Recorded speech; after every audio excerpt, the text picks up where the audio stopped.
6 પાંખો, 4 ચહેરા અને આખા શરીર પર અગણિત આંખો. જરા વિચારો, આ શું હોઈ શકે? બાઇબલના પ્રકાશવાક્ય એટલે કે રેવિલેશનના 4થા અધ્યાયમાં એક એવું અદ્ભુત દૃશ્ય વર્ણવવામાં આવ્યું છે જે ખરેખર કોઈપણને આશ્ચર્યમાં મૂકી દે. તમને કદાચ થતું હશે કે આ વિચિત્ર પ્રાણીઓ છે કોણ અને આ રહસ્યમય દૃશ્ય પાછળનો સાચો અર્થ શું છે? બસ આજે આપણે આ જ શોધવાનું છે. આજના આ ખાસ વિશ્લેષણમાં તમારું સ્વાગત છે. આજે આપણે આ જટિલ અને અત્યંત રહસ્યમય સ્વર્ગીય દર્શનને ડીકોડ કરવા જઈ રહ્યા છીએ. જુઓ, આ માત્ર કોઈ કલ્પના કે વાર્તા નથી, પણ એક ખૂબ જ ઊંડું ધાર્મિક પ્રતીક છે. આપણે આ 4 જીવંત પ્રાણીઓના આત્મિક રહસ્યોને એકદમ સરળ અને રસપ્રદ રીતે સમજીશું. તો ચાલો, વધારે સમય ન લેતા સીધા જ શરૂઆત કરીએ. તો આજની આપણી સફરમાં આપણે મુખ્યત્વે 4 બાબતો પર નજર કરીશું. પહેલું, આ રહસ્યમય જીવંત પ્રાણીઓ. બીજું, તેમના 4 ચહેરાઓ અને તેનું સુવાર્તાઓ સાથેનું કનેક્શન. ત્રીજું, સ્વર્ગમાં તેમની ફરજો. અને છેલ્લે, પેલી અગણિત આંખો પાછળનું મોટું રહસ્ય. ચાલો, પહેલા વિભાગથી શરૂ કરીએ, રહસ્યમય જીવંત પ્રાણીઓ. હવે એક વાત અહીં સમજવી બહુ જરૂરી છે કે આ કોઈ રૂપક નથી. ધાર્મિક ગ્રંથો પ્રમાણે આ ખરેખર અસ્તિત્વ ધરાવતા વાસ્તવિક આત્મિક જીવો છે, જેઓ સ્વર્ગમાં પરમેશ્વરના સિંહાસનની બરાબર આસપાસ હાજર રહે છે. અને આ વાતનો પુરાવો આપણને સીધો જ પ્રકાશવાક્ય 4:8માં મળે છે. ત્યાં સ્પષ્ટ લખ્યું છે કે તેઓ આગળ અને પાછળ આંખોથી ભરેલા છે અને રાત દિવસ પવિત્ર પવિત્ર પવિત્ર કહેતા અટકતા નથી. ખબર છે? હઝીકિયલના પુસ્તકમાં પણ બિલકુલ આવા જ પ્રાણીઓનું વર્ણન જોવા મળે છે.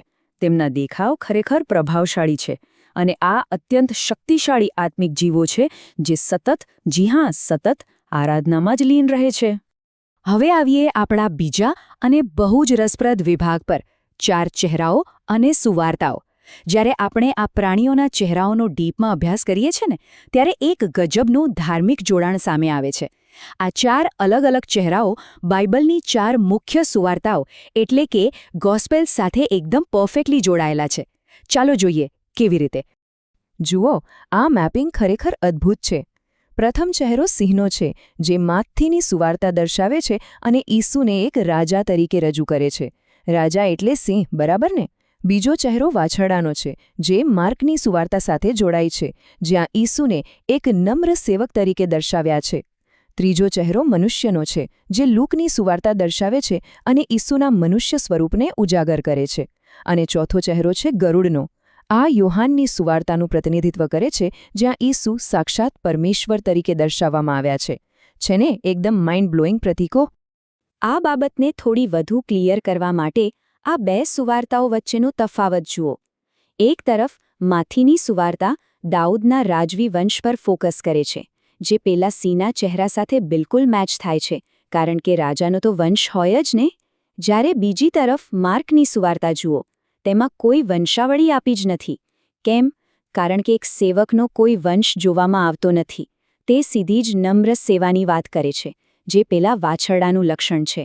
વિચારો, દરેક નાની નાની વિગત કેટલી સચોટ રીતે મેળ ખાય છે. હવે ગરુડના પ્રતીકને સમજવા માટે યોહાનની સુવાર્તાના આ શબ્દો સાંભળો. શબ્દ પરમેશ્વર હતો અને શબ્દ દેહધારી થયો. જે રીતે ગરુડ આકાશમાં સૌથી ઊંચે ઉડે છે ને, બિલકુલ તેવી જ રીતે આ સુવાર્તા પૃથ્વીની સામાન્ય રોજિંદી બાબતોથી ઉપર ઉઠીને સીધી જ ઈસુના ઈશ્વરીય અને દિવ્ય સ્વરૂપની વાત કરે છે. આ સીધું જ સ્થાપિત કરે છે કે તેઓ જ પરમેશ્વર છે. ઓકે, હવે આગળ વધીએ વિભાગ 3 તરફ. સ્વર્ગમાં તેમની ફરજો. આ જીવંત પ્રાણીઓ સિંહાસનની આસપાસ ફક્ત શોભા વધારવા માટે ઊભા નથી રહેતા. તેમની ફરજો ખરેખર ખૂબ જ એક્ટિવ અને પાવરફુલ છે. તેમની સ્વર્ગીય ફરજોનું લિસ્ટ તમે જુઓ તો ખ્યાલ આવશે કે તેઓ સતત પરમેશ્વરની આરાધના કરતા રહે છે. બીજું, જ્યારે હલવાન એટલે કે પ્રભુ ઈસુ આવે છે, ત્યારે તેઓ પૂરા આદરથી તેમના સન્માનમાં નમન કરે છે. આ ઉપરાંત જ્યારે પેલી રહસ્યમય મોહરો એટલે કે સીલ ખોલવામાં આવે છે, ત્યારે તેઓ જ તેની જાહેરાત કરે છે. અને હા, સૌથી મહત્વની વાત તો એ છે કે તેઓ જ અન્ય સ્વર્ગદૂતોને ક્રોધથી ભરેલા સોનાના કટોરા આપે છે. આના પરથી સમજી શકાય કે સિંહાસનની એકદમ નજીક હોવાને કારણે તેમની સત્તા અને જવાબદારી કેટલી વિશાળ છે. અને આ સમય દરમિયાન એક બહુ જ પાવરફુલ શબ્દ સંભળાય છે, આવો, અથવા ગર્જનાના અવાજમાં આવો. જ્યારે પેલી મોહરો ખોલવામાં આવે છે ત્યારે આ જીવંત પ્રાણીઓ સિંહની ગર્જના જેવા અવાજે પુકારે છે. આ કોઈ સામાન્ય પુકાર નથી હોતો, આ એક ભયંકર ચેતવણી છે. આ અવાજ જાણે આખી સૃષ્ટિને એલર્ટ કરી દે છે કે ભાઈ, હવે કંઈક મોટું થવાનું છે.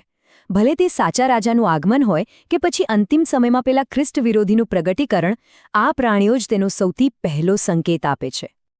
હવે આવીએ આપણા છેલ્લા અને કદાચ સૌથી વિચિત્ર લાગતા વિભાગ પર, અગણિત આંખોનું રહસ્ય.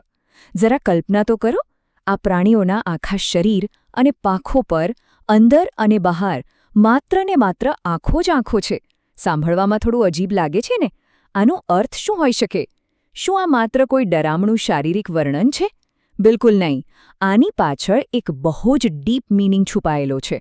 જુઓ, અહીં આંખોનો અર્થ આપણી સામાન્ય શારીરિક દ્રષ્ટિ નથી. તે દિવ્ય સર્વજ્ઞતા, આત્મિક સમજણ અને મનુષ્યના હૃદયના છેક ઊંડાણ સુધી જોવાની અદ્ભુત ક્ષમતા દર્શાવે છે. આ અગણિત આંખો પરમેશ્વરની સર્વવ્યાપકતાનું પરફેક્ટ પ્રતીક છે. આ આંખો કોઈ પણ વ્યક્તિના, પછી તે ગરીબ હોય, જરૂરિયાતમંદ હોય કે પછી કોઈ વિરોધી હોય, તેના હૃદયની સાચી ઈચ્છા અને સત્યતાને તરત પારખી લે છે. અંધકારમાં પણ બધું જ સ્પષ્ટ જોઈ શકે છે. જો આપણે આપણી ભૌતિક દ્રષ્ટિ અને આ આત્મિક દ્રષ્ટિ વચ્ચેનો તફાવત સમજીએ ને, તો બધું જ એકદમ ક્લિયર થઈ જશે. આપણી ભૌતિક દ્રષ્ટિ બહુ જ લિમિટેડ છે. આપણે માત્ર બહારનો દેખાવ જોઈએ છે, જેના કારણે ઘણીવાર કોઈ સાધારણ વ્યક્તિને પણ આપણે ભૂલથી મહાન માની લઈએ છીએ. પરંતુ આત્મિક દ્રષ્ટિ તો છુપાયેલા સત્યની આરપાર જુએ છે. સ્રોતો જણાવે છે કે આ આત્મિક સમજણ જ આપણને એ પારખવામાં મદદ કરે છે કે ક્યારે સાચા તારણહારનું આગમન થયું છે અને ક્યારે કોઈ ખ્રિસ્ત વિરોધી નેતા બનીને લોકોને છેતરી રહ્યું છે. આ સમજણ ખરેખર બહુ જ શક્તિશાળી છે. તો આજના આ વિશ્લેષણના અંતે એક બહુ જ ઊંડો પ્રશ્ન ઊભો થાય છે. શું આ આત્મિક દ્રષ્ટિ આજના આ આધુનિક યુગમાં આપણી પાસે છે ખરી? આજે આપણે આ 4 જીવંત પ્રાણીઓ, તેમના ચહેરાઓનો સુવાર્તાઓ સાથેનું કનેક્શન અને અગણિત આંખોનું રહસ્ય બહુ ઝીણવટથી સમજ્યા. આ બધું આપણને એ વિચારવા મજબૂર કરે છે કે શું આપણે હજી પણ માત્ર બહારનું આવરણ જ જોઈ રહ્યા છીએ કે પછી આપણે સાચા સત્યને પારખવાની એ આત્મિક દ્રષ્ટિ કેળવી છે? આ એક એવો સવાલ છે જે હું આજે તમારા પર છોડીને જઈ રહ્યું છું. વિચાર જરૂર કરજો. આ વિશ્લેષણમાં મારી સાથે જોડાવા બદલ તમારો ખૂબ ખૂબ આભાર. સત્યને શોધતા રહો અને હા, નવું શીખતા રહો.